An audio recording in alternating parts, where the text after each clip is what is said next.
Your country is under attack and there is mass panic. 10% of the population has already died. What would you do to ensure your safety? I'm Swiss. So naturally I would hide in my apartment's anti-nuclear war bunker.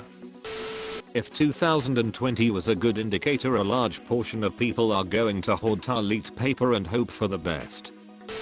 I'm from Poland, so I would go with our regular schedule. Step 1. I would regroup with others in a nearest forest and start guerrilla war. Step 2. Proclaim myself the only legal Polish army and start to fight against other guerrilla groups. Step 3. When the original enemy leaves, I would continue to fight against other Poles for another 50 years. Just to be sure. Stay at home and browse Reddit.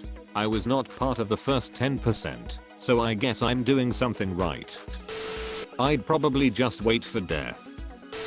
I live on an island, so I'd have to just head into the countryside and try hide and wait it out. Under attack by what? Zombies? Terrorists? Nature? Jerk off. Who's going to attack somebody with their dick in their hand? Trick question. I'm Dwight Schrute and knew this was going to happen. What kind of attack? Zombies? Foreign invaders? Biological weapons? Nukes? Killer squirrels? If shit hit the fan to the point that the US was directly under attack with 10% of the population dead, I suspect I'd already be ducked. A nation capable of that kind of attack against the US probably has nukes and is probably willing to use them.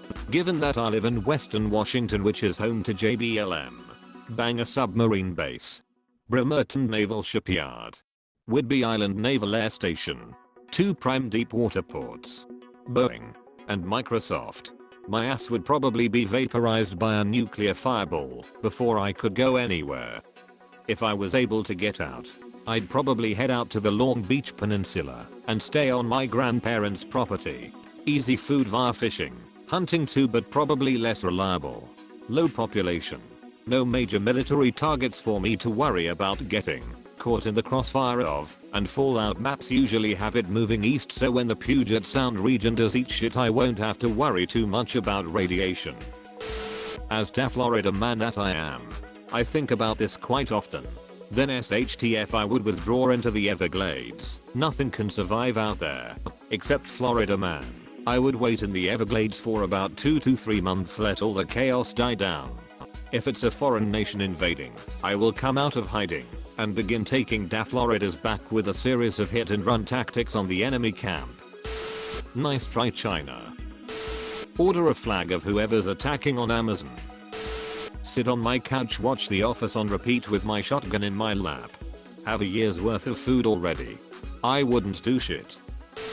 I only cannibalize limbs and the meat of the buttocks for fat content. I avoid a lot of potential sicknesses by staying away from the organs and brain. Bug out. Stay where I am. I live in the middle of nowhere. The neighbors I do have are all good people. I can finally justify why I have so much pew pew related stuff. With the assumptions that they started the attack on one of the coasts, me being over 20 hours from each coast, I think I would wait at home. Because for the attackers to fight in our country with all these gun owners, their people are dying too. They need to set up base. They need to take land. My hope would be that it would take so long for them to get to my doorstep. The military will have crushed them by that point. I would make sure my truck, that can travel over 700 miles on one tank of gas, is full just in case we have to get out. If it's winter time, I'm loading the snowmobiles in the trailer, heading to the border. My truck can make it on one tank of gas and ride across Lake of the Woods to Canada. My assumption is they aren't being attacked. Or meet up with old friends who live on an island. Not tell randos on the internet what I'm going to do. Nothing.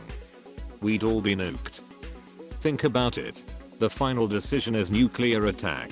And the president has finally launched the nukes toward the east.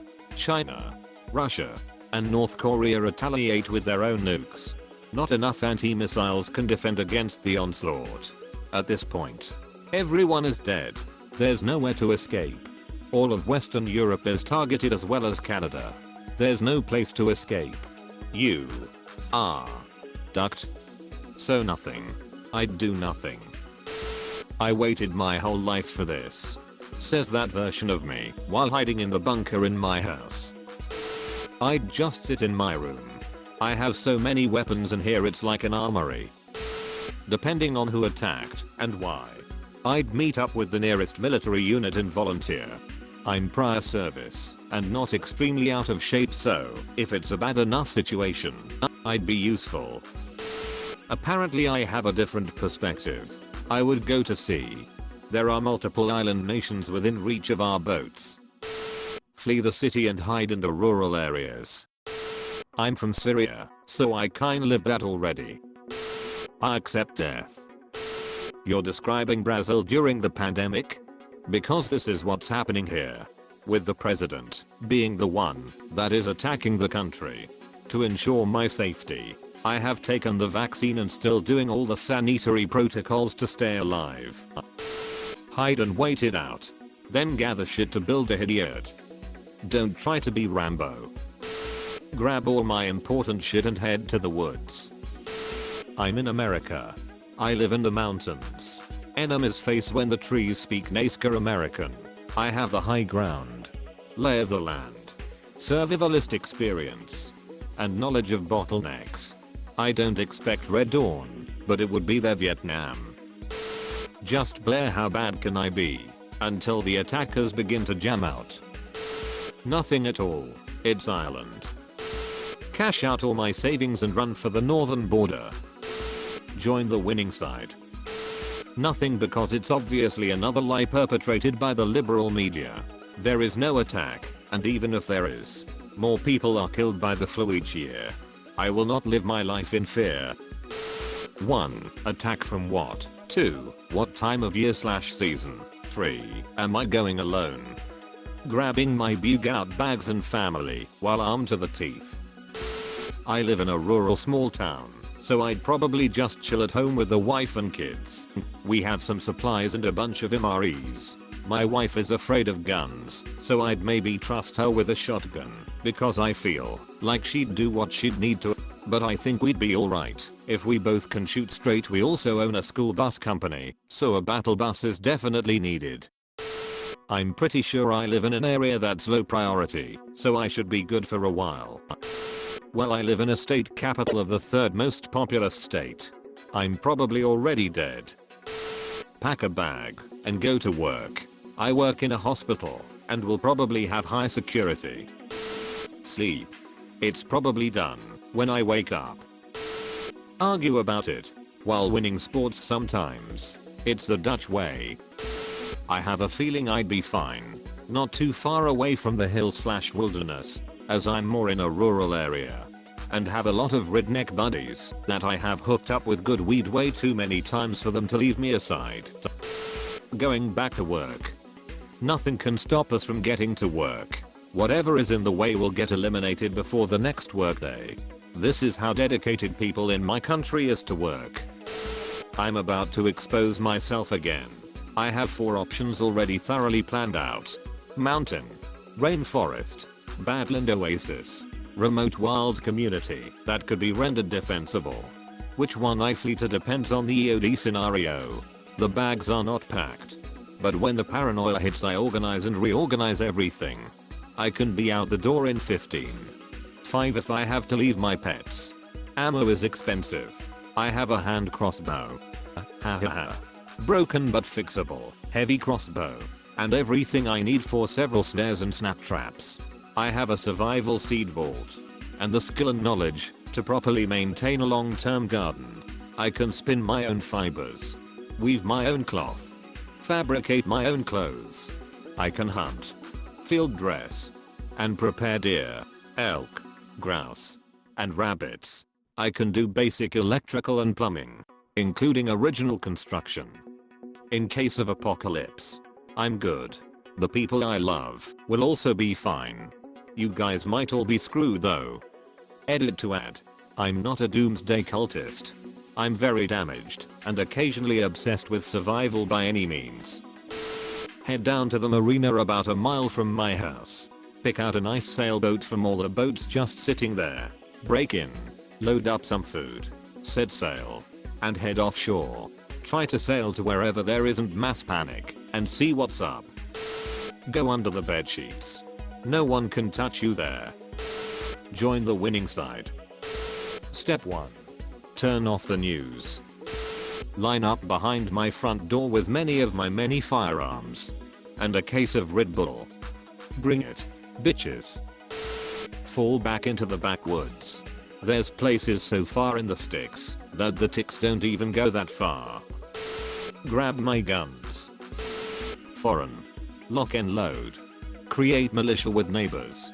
Friends. Family. Strength in numbers. Aliens. Fortify. Lock and load. Find out how to kill it. Save the world. Zombies. Fortify. Armor up. Blade up. Lock and load. Load the car. Head to middle of nowhere when house is jeopardized. Keep blades sharp. Ghosts. Call Bill Murray. Wear a mask. Get vaccinated. Listen to the scientists. Broadcast my plan to the world via Reddit. Then do the exact opposite. Simple. Whatever it took. Even if that means getting dirty. When the doom music hits. Kill myself. They can't kill what is already dead. Deny that anything is wrong. Verbally abuse a retail clerk for no apparent reason. And vote for the attacker in the next election. I'm Australian. I'd go find some duck-in poisonous spiders to throw at the cunts, but killing that 10%. Also I would probs run as far away as possible. Ask any Armenian right now. They can't catch a ducking break. Stuck in an endless fight for survival from the hands of Turkey and Azerbaijan. And without any meaningful allies, looking at you US, France, and Russia. Be built different. Ducking emus again. It really depends on the situation. If it's anything that is way out of my league, zombies, nuclear weapons, I'm getting on a boat and heading out to sea. It's a big place. I know what I'm doing on the water. And I can survive there for a long time. If it's anything that involves a military activity, I'm throwing my engineering skills into supporting whatever military action is resisting the attackers. I'm old and not in military shape. So I'm most useful as a brain. If it's civil war, then I'm heading to a blue stronghold, even if red is winning. I don't want to survive in the dystopia that they are trying to create.